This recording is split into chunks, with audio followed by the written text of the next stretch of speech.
Mr. Chairman. I think one thing we can do in terms of keeping that spotlight on Sunshine, this would be something committee, I'm sorry that Senator Coburman's leaving. Senator I'm still here. I'm still here. Senator Coburman, but I want to give him a shout out. He's done a phenomenal job at issuing reports, whether this is Waste Book or various ways of highlighting these issues on an annual basis. I think a really good bipartisan effort, Mr. Chairman, is if we as this committee, we published once a year, that accumulation from all the different agencies. Here's what they spend on conferences. I'd also suggest here's what we spend on travel and entertainment. There shouldn't be entertainment, I guess, in the government. Certainly there is in private industry. So again, we've got to shine that spotlight, and this might be something this committee can do, accumulating that information, have that out, so that agency heads realize that this information is going to be public every year, and we're going to make a big deal out of it. And that doesn't go away. That's a control that I think would actually work. Mr. Horowitz, you talked about a lack of good reporting data. I just want to go through each Inspector General.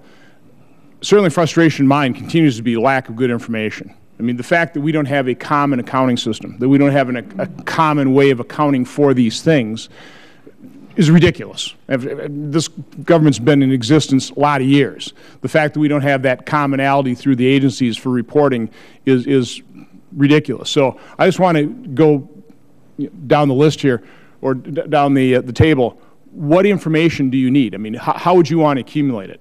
Well, I think in today's day and age, better coding. The Deputy Director of OMB mentioned that in the first panel, how we code well on travel but not in the other areas. For us to be required, for example, when the Department makes a grant, let's assume the Department isn't involved in the conference the grant recipient receives. There's no clear coding of that. For us to be able to go into the grant and see was a conference held with grant money that the Department was not part of, we have to go rummage through the report backwards. Is that a piece of legislation that has to be required? Is this, I mean, I would think the OMB could basically force, and I was talking about how can we force action. I would think OMB could do this on their own, but do we need to pass a piece of legislation to get that commonality of coding? Well, I certainly agree with you. I think stepping back and looking at what's available from the accounting standpoint, I'm certainly happy to talk to my auditors from what they've seen in looking at cost accounting and where it could be helpful to them and report back to you Mr. Miller. On that. Well, one thing that would help us in analyzing conferences is for auditors to have read-only access to all electronic databases and to have that immediately, so there's not a long delay in filling out forms and getting that access.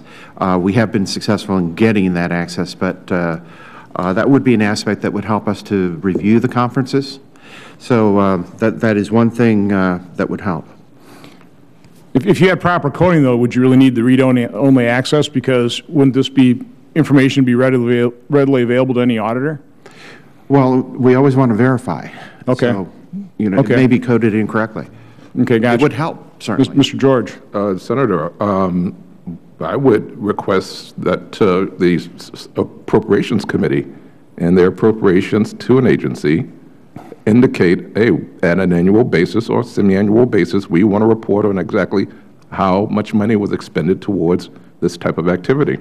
And, I don't think that would be, what is it, a rule against legislating on an appropriations bill. It's simply requesting a report on how the money was expended. Well, that sets me up perfectly for my next question. So the first solution is about information, sunshine, shine the spotlight on the problem, the issue, so agency heads, people in these agencies understand that the public will scrutinize what they're doing. The second, and probably the most effective control, and I just want to ask, I want to throw this question out to all of you. Do you know of a more effective control for squeezing efficiencies than restricting a budget? I mean, is there anything better at generating efficiencies than lessening what people have to spend? I'll start with you, Mr. George. Well, obviously, hearings such as this, reports from IGs have that impact. But then ultimately tying performance to, how they conduct themselves in an area of this great import as it is as of now. So whether it's the Deputy Secretary or whether it's the Assistant Secretary for Management or the Chief Financial Officer, having, he or she. Yeah, but that's not exactly what I was talking about. That's almost merit pay. What I'm talking about, for example, Mr. George, you talked about in the IRS in fiscal 2010 they spent $38 million on this, and then fiscal 11 $6 million, and then fiscal 12 $5 million. I mean, there I would think the IRS is going to have to squeeze some efficiencies out of their conference and travel spending, correct? That is correct. Is anybody squealing about that? I mean, have we gone too far? Are we being penny wise and pound foolish spending $5 million? It's too early for me to make a definitive statement in response to that, sir. But we will definitely look at the impact that this has had on training and on other communications with the taxpayers. But as a manager in the private sector, that would be my first. I mean, if I've got an abuse in a department, I'd go, okay, you're getting less money, and let's see how you operate with less money. And again, then you have the pushback, as Senator Ayotte and Senator Tester were talking about, in terms of that cost-benefit analysis, going, well, maybe you went too far. I mean, wouldn't that be a pretty effective control? I mean, we talk about all these controls in theory, but I mean, the most effective control is how much money do you have to spend? I concur with everything you've said, sir, but with the caveat, again, that when you're talking about the Internal Revenue Service, the income-generating arm of the United States government, you really, if anything, want to ensure that they have the resources necessary. Yes, restrict how they can expend those resources, but Oh, sure. No, no, I'm talking about budgets within the agencies, you know, how you allocate those funds. Mr. Miller, do you have any disagreement with what I'm saying there? No, none. Purse strings have always been an effective tool for the legislature. Mr. Horowitz? None. Well, so there we go. We've got a unanimous opinion there. That probably, from my standpoint, the first place to start is in their budgets. Let's pare them back. Let's force efficiency. Then we'll go back to the agencies and go, did we go too far? And can I add on that, one of the important things about that is to understand then for the oversight body, the IGs, the leadership, how did each agency get there? What were the best practices, sharing the information across departments so that others can benefit, much as you've asked what we've done.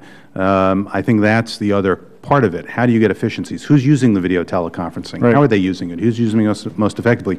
Just to give you an example, one of the things on training that we've been struggling with the department, I've got a law license, I need continuing legal education, I've got my auditors, I've got my agents.